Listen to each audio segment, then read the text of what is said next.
Okay, so we are live. Alex, you want to introduce all of us? Yeah, so what's up, guys? My name is Alex, with Thomas, and I'm also with Jose Garcia, who is from the Spear. What's up, Jose? What's up, everybody? So we're going to talk about the track meet, and pretty much my first question for you is, who were some of the stars at the Mountain West Indoor Championships for San Jose State? Yeah, so I was tasked to cover the men's side of things on track and field. Definitely Roman Johnson and Micah Hairston were the standouts from that event. Um, I've also had previous experience covering it, track and field, and Coach Charles Ryan, he mentioned that Roman Johnson was actually the best athlete on the men's roster. So I already had an idea that he would, do well in the Mountain West Championships. Roman Johnson actually got first place in the 60-meter dash in the prelims, so he's able to qualify for the finals. And Micah Hairston, he also did the 60-meter hurdles, and he also got first place. So, yeah, they definitely did a good job representing San Jose State.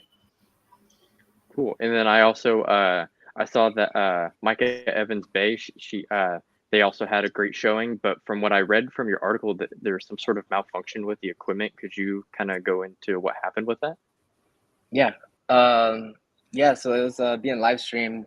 I wasn't able to catch all of it because I was working, but luckily I was able to catch this moment where Mackay Evans Bay in the 200-meter dash, I believe.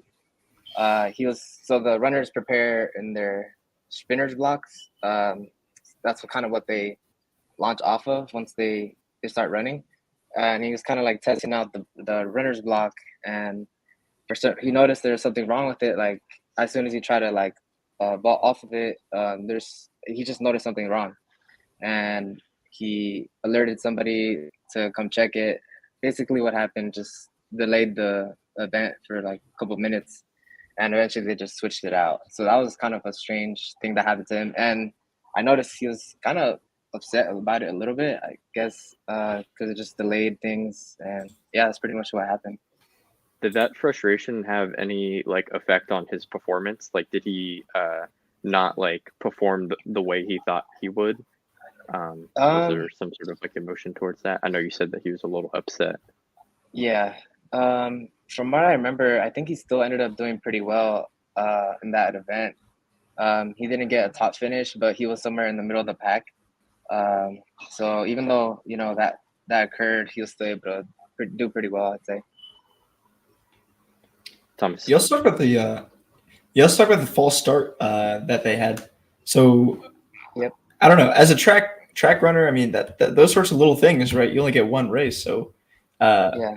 it might be hard to recover from that. Did you see any sort of emotion or anything like affecting? Could you tell from an outside perspective? So unfortunately, I didn't get to see when that has happened exactly. I luckily I was able to catch it on the broadcast that they mentioned Mackay Evans Bay also had a false start in an event. But yeah, I mean, I imagine it was really tough for him. It was like I guess like a overall weird day for him with the runner's block and also the false start. So he was unfortunately disqualified from that event. But yeah, Are there any other or what's the next? Sorry, one more time. Let me like rephrase this. Uh, when's the next time that we can go like watch or follow the men's track team? so that Mountain West Championships just wrapped up on the 27th, I believe, and I believe there's an event coming up on March 5th for the track team. Gotta double check what exactly that event is, but March 5th, I'll get back to you on that one. But like as a championship, because I know that just because the championship doesn't mean it's like the last game of the season, really. Yeah. But what does that mean for Roman Johnson and Micah Harrison? Right? Are they champions of the Mountain West, or what do we get to call them? Yeah, so on the last day they both qualified for the finals. You got to go through these prelims in order to move on to the next stage, if you will. And they did really well on the last day of the finals. Roman Johnson got first place once again. So, I mean, he's a champion. I'd say he earned a medal for receiving first place in the 60-meter dash for men. And Micah Hairston, I believe he got fourth place. So another good finish for him as well. But yeah, I'd say they've definitely earned, the recognition, and they're doing a very good job of representing San Jose State.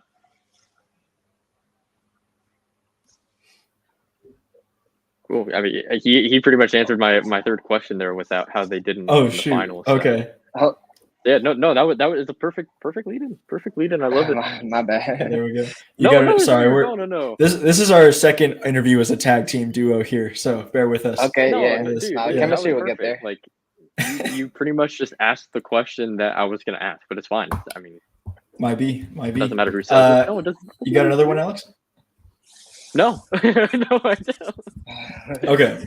Well, we should. I mean, it's always good to end with so anything else that we should have asked you, or what else can we talk about in terms of Mountain West Championships for the men's side?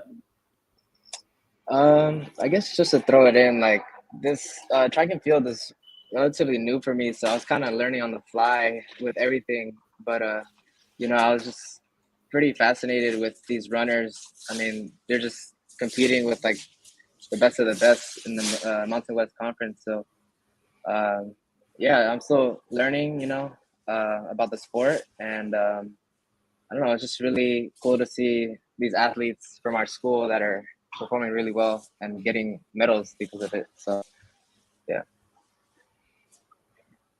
All right. And also, I want to ask you, Jose, one last question.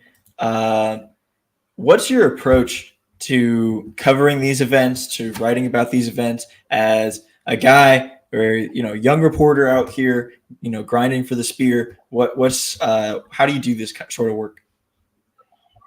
For sure. So depending on the event, like I mentioned before, so this was something that I wasn't, it's not my main sport. So I got to do that extra research. I want to make sure that, I don't get things wrong. I use the right terminology, all that kind of thing. And also, just in general, the approach is just, if I'm able to watch the game, obviously watch the game.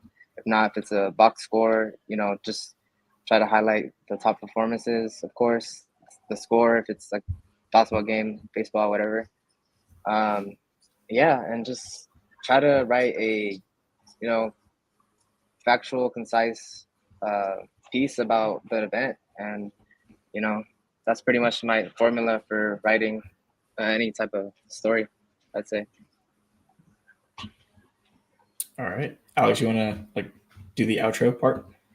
Yeah. So thank you, Jose, for being our second interview. We appreciate your time. And if you want to shout out any of your socials, like your Twitter. For sure. Follow me at Jose D. Garcia. Crap, I think I forgot my school Twitter. My main Twitter, JDG_415. You can follow me there if you like. 415. For sure. Love it. Yep. Thank you, Jose. Thank you guys. All right. Of course. Thanks for having me.